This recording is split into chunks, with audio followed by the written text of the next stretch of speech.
Oke, assalamualaikum warahmatullahi wabarakatuh. Semeton CNS yang ada di rumah, yang ada di jalan.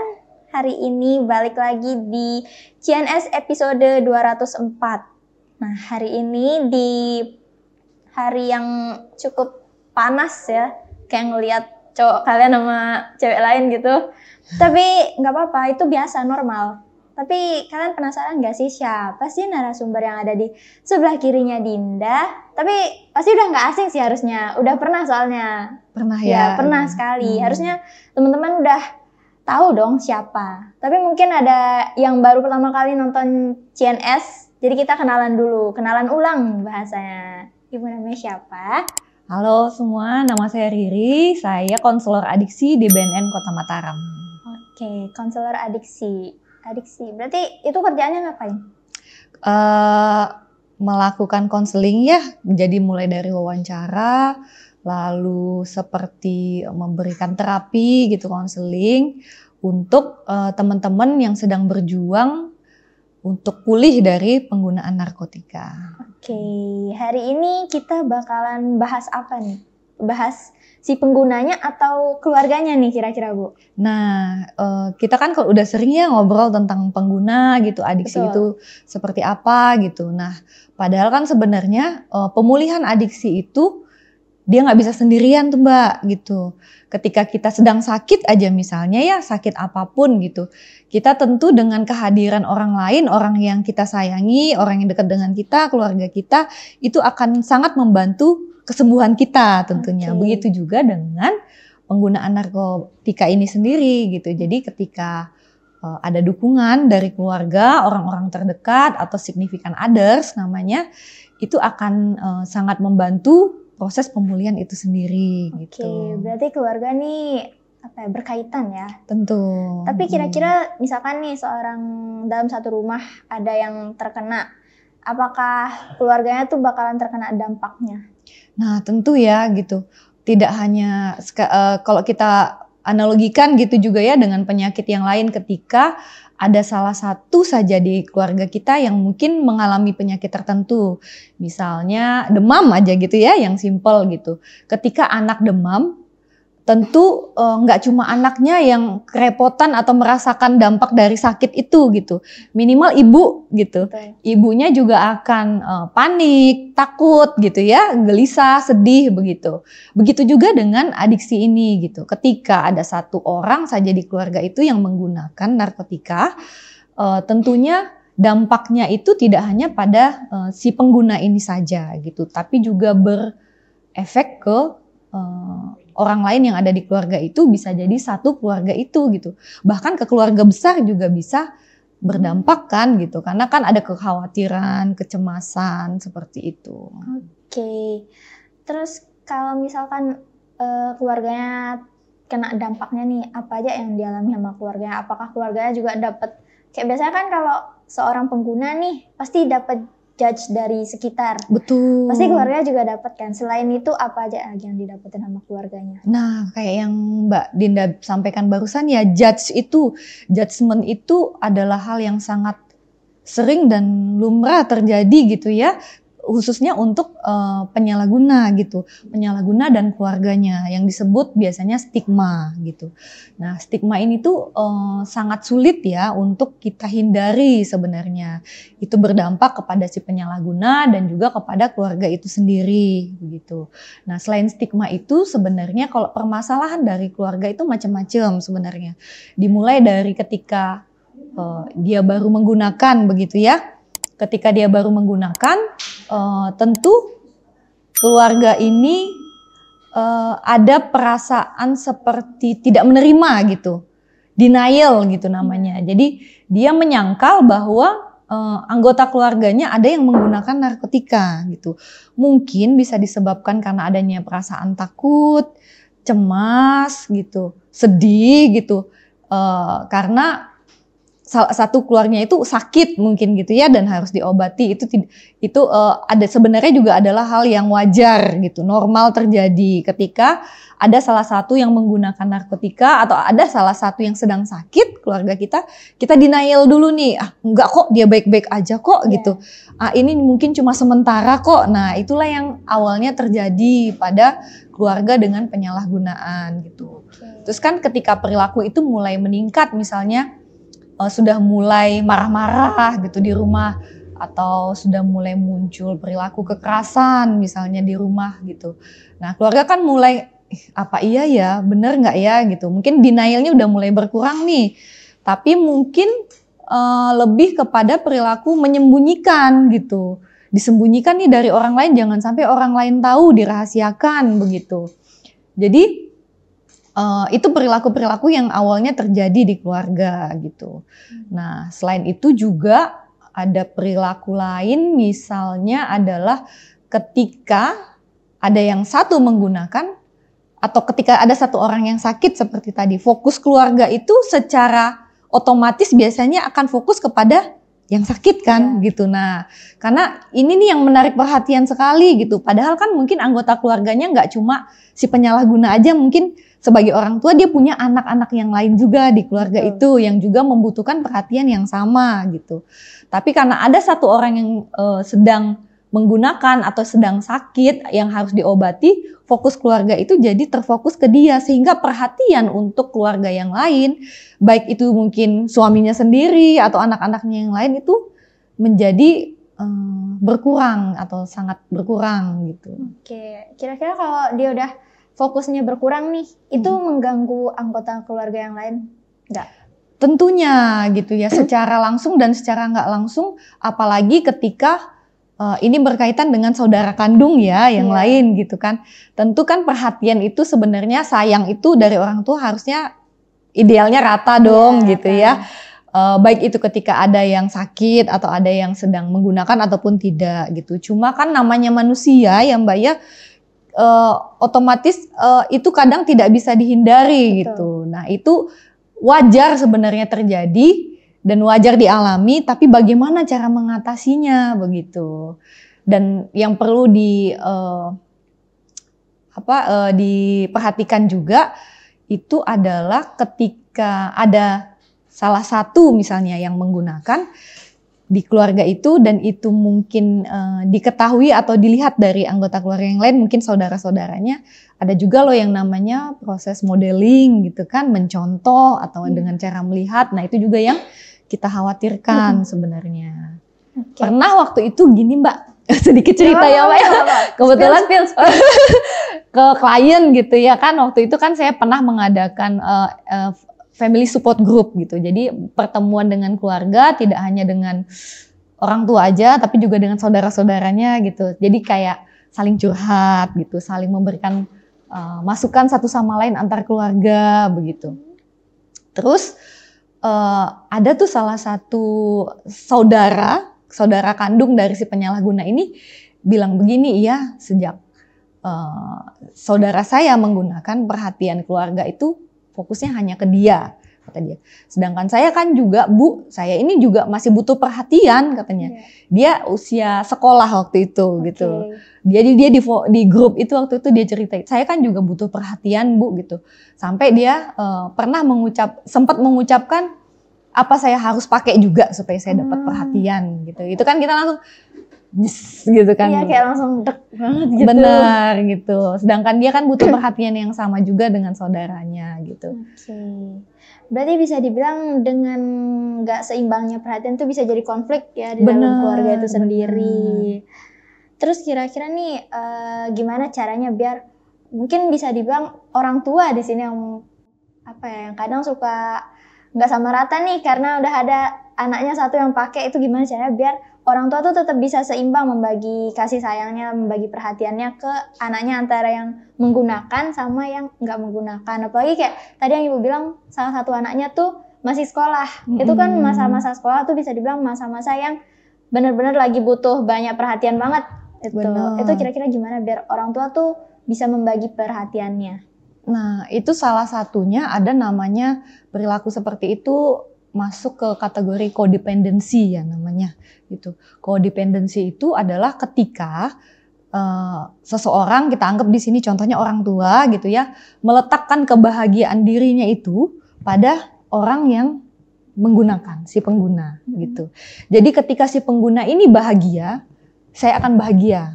Itu yang dia yakini gitu. Jadi dia berusaha untuk membuat si pengguna ini tuh baik-baik aja gitu, membuat kebahagiaan dia itu ditentukan oleh si penggunanya ini gitu. Sedangkan itu kan adalah hal yang nggak sehat gitu. Kenapa begitu? Karena artinya ketika si pengguna ini kan melakukan hal-hal yang mungkin tidak baik, yang negatif, tapi dilindungi oleh orang tuanya atau si yang mengalami codependency ini tadi gitu. Sehingga si pengguna ini tidak belajar untuk mandiri, bertanggung jawab dan menerima konsekuensi dari perbuatannya gitu. Itu terjadi biasanya karena terlalu melekat ya gitu, terlalu jadi seperti sudah satu jiwa gitu. Kamu bahagia, saya bahagia gitu. Jadi kamu bahagia dulu baru saya bisa bahagia nih gitu. Itu kan nggak benar sebenarnya gitu.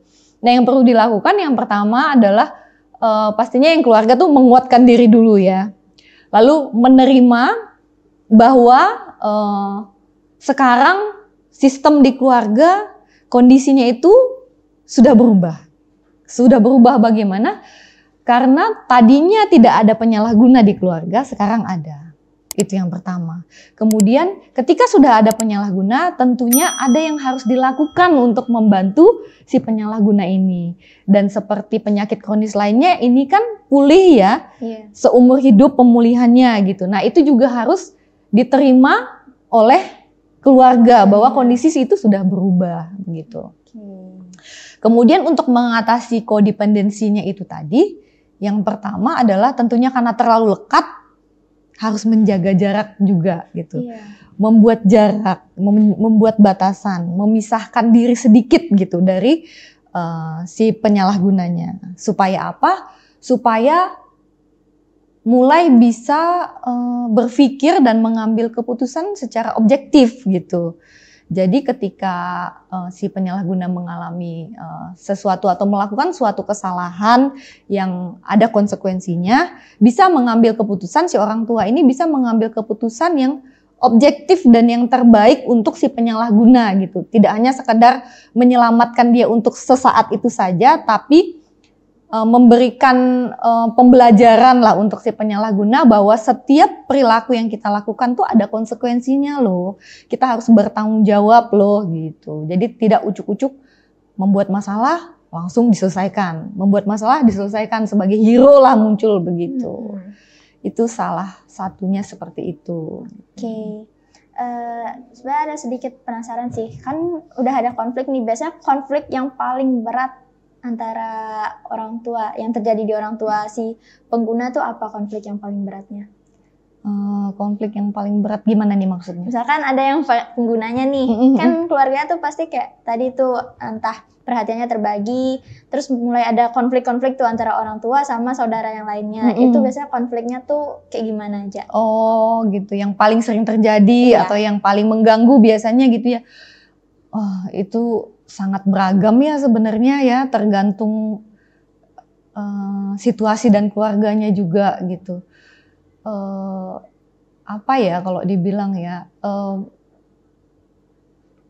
tentunya ketika perhatian itu fokus ke satu orang aja, ada yang kurang perhatian gitu. Baik itu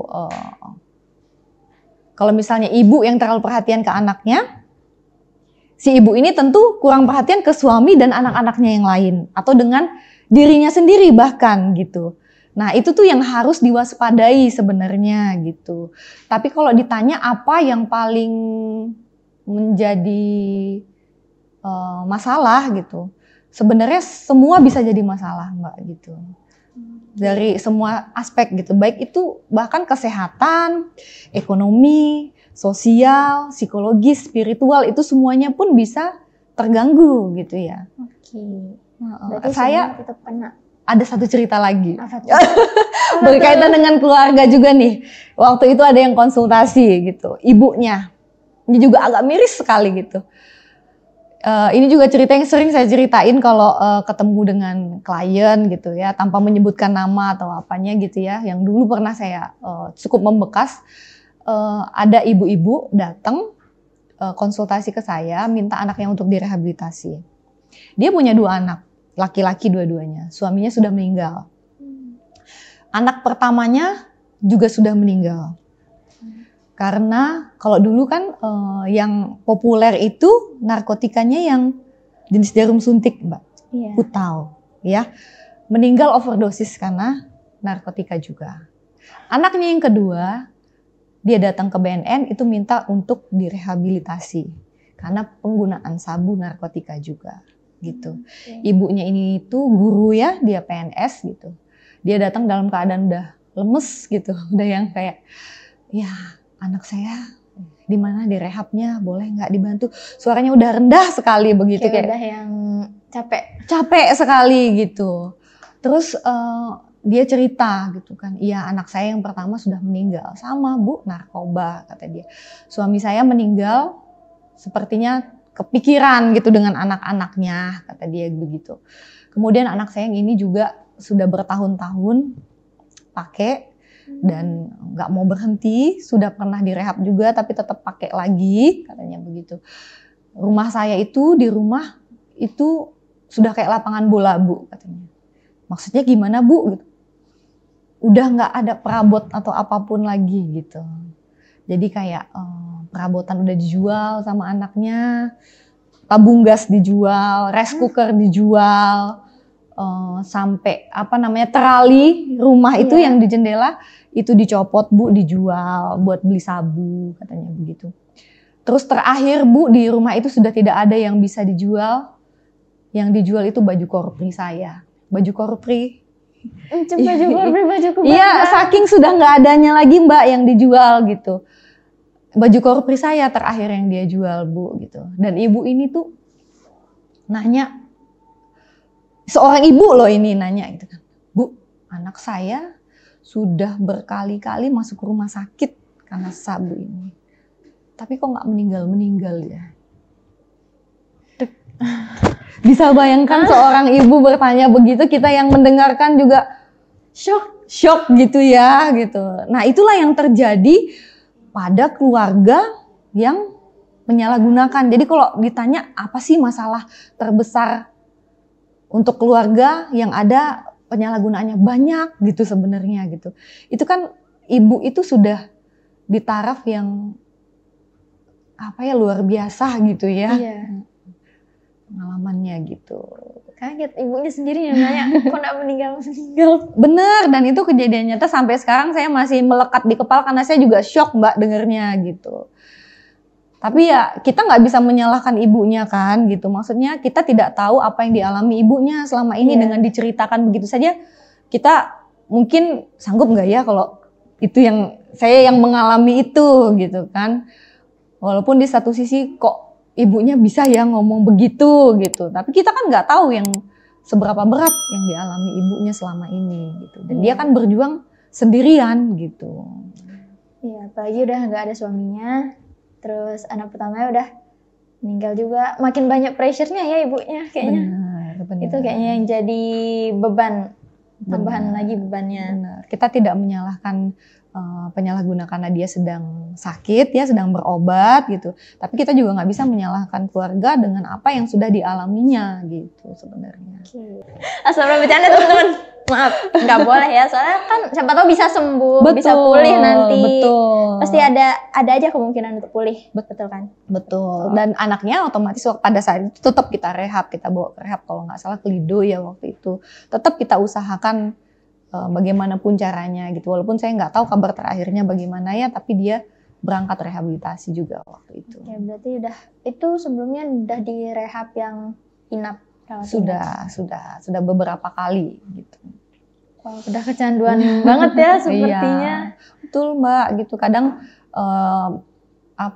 mereka kan kadang ada yang memang penggunaannya itu sudah sangat berat dan sudah keluar masuk penjara gitu, sudah keluar masuk tempat rehabilitasi gitu. Jadi kan memang sangat bervariasi ya penggunaan ini gitu. Oke.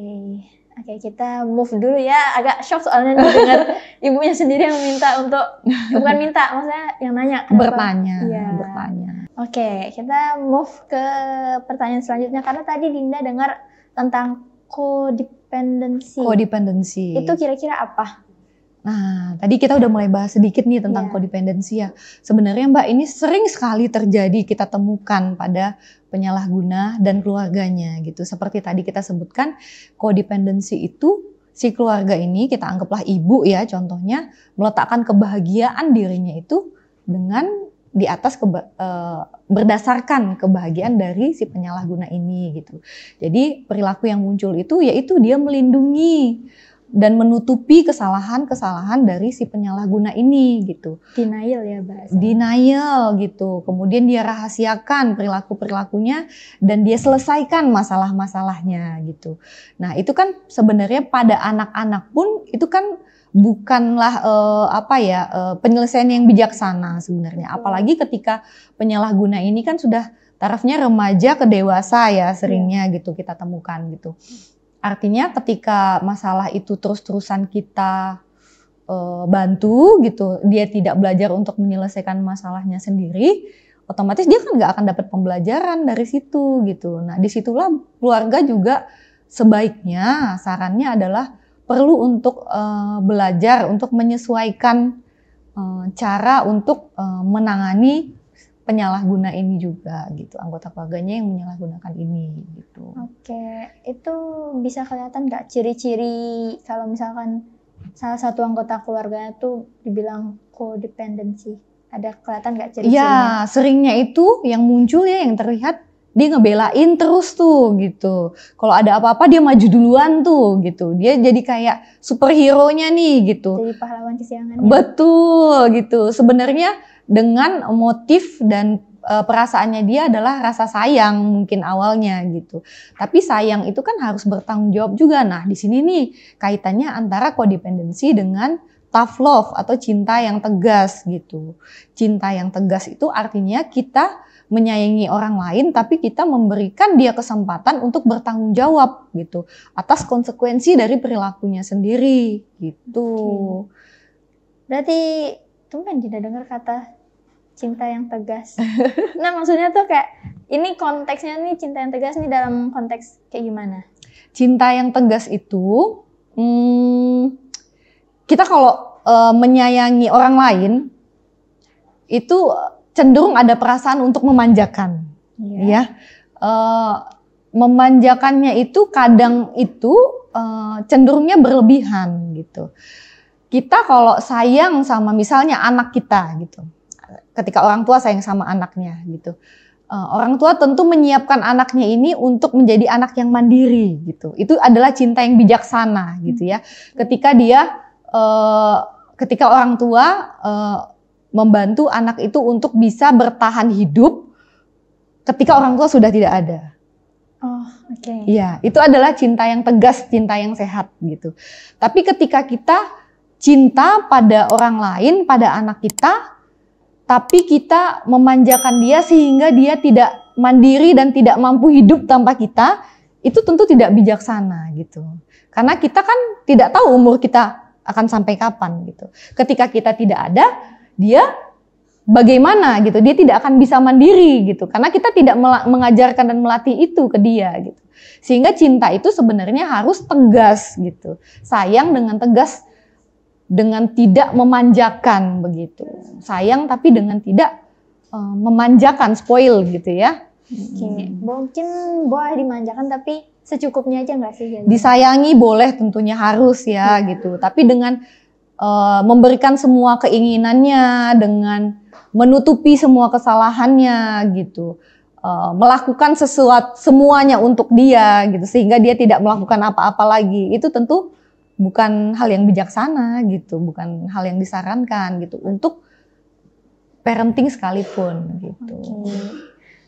Kira-kira nih ada nggak sih cara biar kita atau salah satu anggota keluarga tuh bebas dari codependency? Ya. Nah, iya itu yang pertama seperti tadi ya kita harus sadar dulu gitu menyadari dulu perilaku-perilaku kita itu untuk kita bisa menerima, oh iya ya, ada yang harus saya ubah gitu. Kalau kita nggak ngeh dulu, nggak dapat insight dulu dari situ, tentu kita ya tetap begitu-begitu aja gitu ya. Pertama ya perlu disadari dulu, diterima dulu kondisinya, kemudian seperti yang tadi kita bahas juga membuat sedikit jarak gitu, supaya kita bisa melihat dengan lebih objektif lagi gitu. Artinya membuat jarak, apa kita menjauh, sepenuhnya menjauh? Bukan seperti itu. Jadi kita membuat jarak supaya kita bisa melihat dengan lebih objektif, mengambil keputusan objektif, tapi juga kita memberikan waktu kepada si penyalahguna ini ketika dia membutuhkan kita gitu. Memberikan waktu yang berkualitas ketika kita dibutuhkan gitu. Jadi tidak terus-terusan kita yang mengejar dia untuk mau bantuin, mau nolongin gitu, mau nutupin gitu. Bukan seperti itu gitu. Tapi ada saat-saat ketika dibutuhkan ya kita hadir gitu. Dan jangan lupa juga untuk tetap melakukan aktivitas kegiatan kita sehari-hari gitu. Jadi ketika kita fokus dengan si penyalahguna kan sering kita tuh mengabaikan kesehatan kita, mengabaikan pekerjaan kita atau hal lain yang ada di sekeliling kita gitu. Nah, ini kembali ke aktivitas senormalnya kita dengan tanpa mengabaikan juga si penyalahgunanya, tapi tanpa mengabaikan kesehatan kita dan orang-orang yang ada di sekeliling kita juga gitu. Oke, gitu ya teman-teman CNS yang lagi nontonin. Kayaknya ini bermanfaat, obrolan kita tuh bermanfaat banget, apalagi mungkin teman-teman CNS ada punya keluarga atau kenalan yang mungkin udah jadi pecandu atau mungkin ada yang lagi direhabilitasi. Ini benar-benar harus kalian tonton sampai akhir. Tapi sebelum kita mengakhiri nih, aku mau nanya closing statement dari Bu Riri sendiri. Buat keluarga, buat para penggunanya, buat teman-teman CNS yang lagi nontonin. Apa ya? Mungkin buat teman-teman yang sedang menggunakan gitu, keluarga itu mungkin bisa seperti kebun atau bunga gitu ya. Keluarga itu juga perlu untuk kita jaga, kita rawat kepercayaannya gitu. Ketika itu pernah mungkin kita menyakiti hatinya, pernah kita merusak kepercayaannya, tentu untuk dia bisa berbunga lagi, bisa cantik lagi butuh waktu gitu. Nah, mungkin kita bisa merawatnya dengan cara ya membuktikan gitu, dengan waktu mungkin tidak hari ini, mungkin besok, lusa gitu. Kepercayaan itu bisa kembali lagi, keluarga itu bisa sepenuhnya percaya lagi dengan kita gitu. Karena mau gimana pun keluarga itu seperti jaring ya, dia akan bagaimanapun dunia terhadap kita, dialah yang akan menangkap kita gitu. Kayak apa ya, tempat pulang lah. Betul. Oke, itu ya teman-teman CNS nih. Pokoknya teman-teman CNS nih harus nonton dari awal sampai akhir, gak boleh di skip. Apalagi tahu cara skip yang ditekan-tekan majuin tuh gak boleh, harus ditonton sampai selesai pokoknya. Oke, teman-teman CNS, itu dia podcast kita berdua di siang hari ini. Makasih banyak Ibu udah hadir untuk menjadi narasumber kita. Sama-sama. Oke, teman-teman CNS yang lagi di perjalanan, yang mau pulang istirahat, hati-hati karena sepertinya mendung. Tapi tidak tahu ya, saya bukan peramal cuaca soalnya. Hati-hati di jalan, jangan lupa sampai rumah makan, istirahat, dan jangan kebut-kebutan karena ada keluarga kalian yang nungguin di rumah. Sekian untuk podcast kita hari ini. Sampai jumpa di podcast selanjutnya dan bye-bye.